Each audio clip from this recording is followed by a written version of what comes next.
Gözünün yaşı kimi silsəni her incidəni. Dertli kadın, bu kadar çekme bu dünyanın yükün. Besti kadın, yorulmadın mı gözün yaşını töküp üzdü kadın.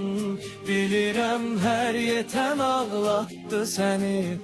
Gözünün yaşı kimi silsəni her inciden.